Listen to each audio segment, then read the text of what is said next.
আসসালামু আলাইকুম এভরিওয়ান। আজ আমি মুড়ি মাখাবো। মুড়ি মাখাতে এখানে আমার লাগছে ভিন্ন ধরনের মুড়ি মাখানো। এখানে লাগছে আদা কুচানো, রসুন কুচানো, কাঁচা পেঁয়াজ, মরিচ, লবণ দিয়ে আমি একটু মেখে নেব। দিয়ে দিচ্ছি ম্যাগি মশলা,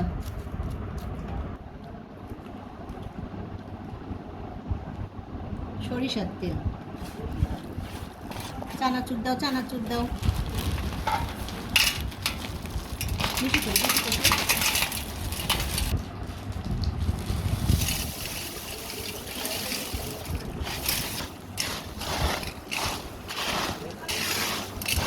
আপনারা অবশ্যই বাসায় এইভাবে মুড়ি মাখা মেখে খাবেন, দেখবেন কত টেস্টি আর ইয়াম্মি হয়। আমাদের বাসায় এত মুড়ি মাখা কে খাবে? আমরা অনেক সদস্য, সবাই এভাবে মুড়ি খাবেন। ওয়াও, মুড়ির সেই স্বাদ, সেই স্বাদ সেই স্বাদ, সেই স্বাদ। ওয়াও, আল্লাহ